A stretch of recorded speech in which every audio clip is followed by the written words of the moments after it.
అన్ని దోపిడీ కార్యక్రమాలు అనేది ఇప్పుడు కేసులు అవే కదా, సిబిఐ చేసినా, సిఐడి చేసినా, ఇంకోటి చేసినా అన్ని అక్రమాలు, అపవిత్రమైన అరాచకాలు ఇవే జరిగినాయి. తర్వాత రాష్ట్ర వ్యాప్తంగా గుళ్ళు మీద దాడులు, మతం మీద దాడి, విగ్రహాల మీద దాడులు ఇవన్నీ చూసాం కదా. మళ్ళీ ఇప్పుడు కూడా అదే ప్రాసెస్. ఇప్పుడు దోచుకోవడానికి లేకపోతే అవినీతి చేయడానికి ఇప్పుడు అవకాశం లేకపోవచ్చు, కానీ ఇలాంటివి చేయడానికి తెగబడుతున్నట్టుగా అర్థమవుతుంది మీరు చెప్తున్న మాటలను బట్టి కానీ, అక్కడ జరుగుతున్న ఘటనలను బట్టి కానీ. సో ఇది ఏ ఉద్దేశంతో చేస్తున్నారు, ఏ ధైర్యంతో చేస్తున్నారు అనే దాన్ని ఏమైనా విశ్లేషించాయా బీజేపీ కానీ, లేకపోతే హిందూ ధార్మిక సంస్థలు కానీ? ఏంటి వాళ్ళ లక్ష్యం ఏంటి? వెంకటేశ్వర స్వామిని టార్గెట్ చేయడం వెనుక, హిందూ ధర్మాన్ని టార్గెట్ చేయడం వెనుక వీళ్ళ లక్ష్యం ఏంటి? ఆ లక్ష్యం పెట్టుకున్న వాళ్ళకి వైసీపీ ఏమైనా ఫ్రంటల్ ఆర్గనైజేషన్గా ఉందా? ఖచ్చితంగా టీటీడీలో జరుగుతున్నటువంటి ప్రతి అంశం తాడేపల్లి ప్యాలెస్ నుంచి రిమోట్ కంట్రోల్ ద్వారా ఆపరేట్ చేస్తున్నారని చెప్పి భక్తులందరికీ తెలుసు అన్న ఇది. ఎందుకంటే చట్టంలో ఉన్నటువంటి లొసుగుల్ని, ఎందుకంటే కొన్ని కేసులు 7 సంవత్సరాల లోపల ఉంటే స్టేషన్ బెయిల్ తీసుకుని బయట వచ్చేస్తున్నారు. మీరు ఏదైనా చేయండి, బెయిల్ మేము తీయిస్తాం, మేము కావంటే మళ్ళీ మిమ్మల్ని దానికి ఆర్థికంగా సహాయం చేస్తామని చెప్పి భద్రతా ఇచ్చి ఇలాంటి విషయాలు చేయిస్తున్నారని చెప్పి నాకు అనుమానాలు ఉన్నాయి.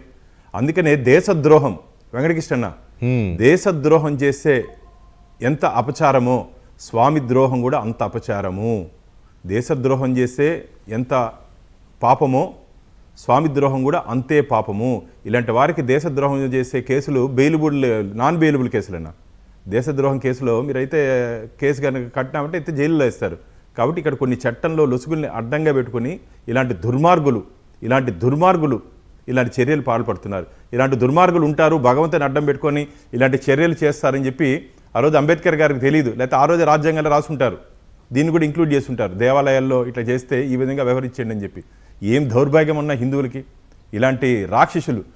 పూర్వంలో లోక కళ్యాణం కోసం యజ్ఞాలు హోమాలు చేస్తే రాక్షసులు వచ్చి మాంసం ముద్దలేసేవాళ్ళంట అగ్నిగుండంలో.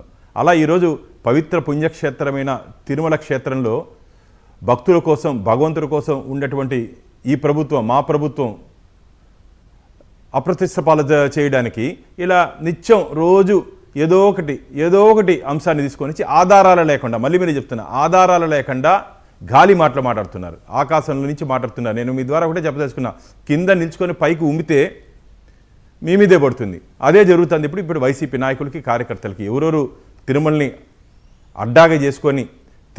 అడ్డాగా చేసుకొని ఆధారాలు లేకుండా ఆధారాలు పెట్టి దాన్ని ఆధారంగా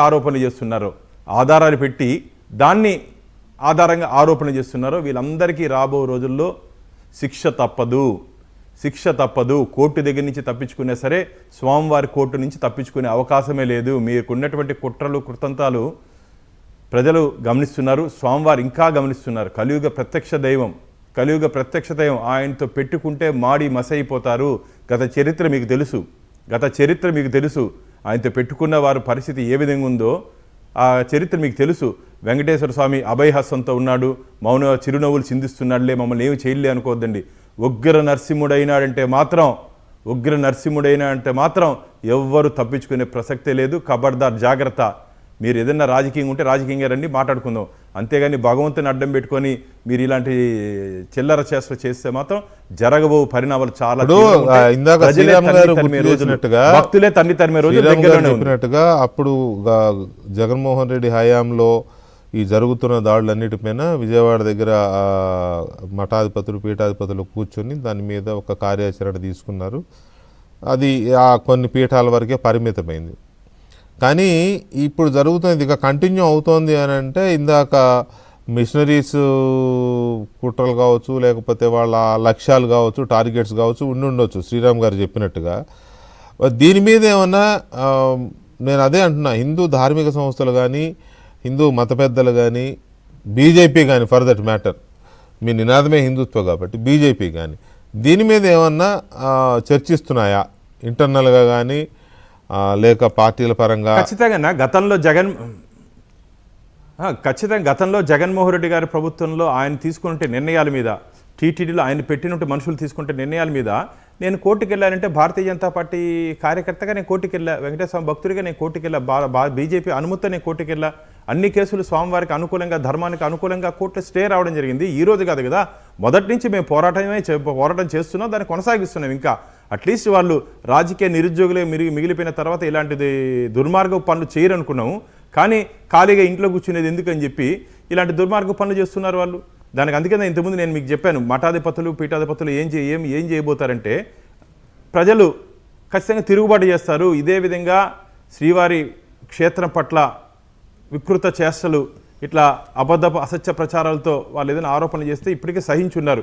హిందూ సింహాల జోలికి రావద్దండి, హిందూ సింహాల జోలికి రావద్దండి. వస్తే ఏ విధంగా ఉంటుందో రుచి చూపిస్తారు తొందరలోనే. వస్తే ఏ విధంగా రుచి చూపిస్తారో తొందరలోగా ఉంది. ముందుంది ముసల పండుగ. మళ్ళీ హెచ్చరిస్తున్నా, మీకు ఏదన్నా ఉంటే వేరే అంశాల మీద చర్చించుకుందాం.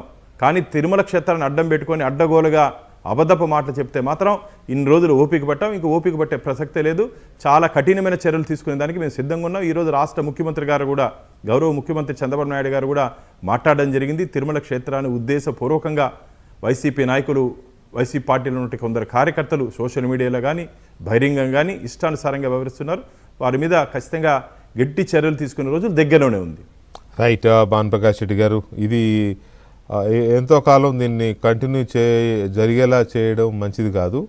వీలైనంత త్వరగా దీనికి ఏదో ఒక పాయింట్లో, ఇక్కడ మనం ఏ మతాన్ని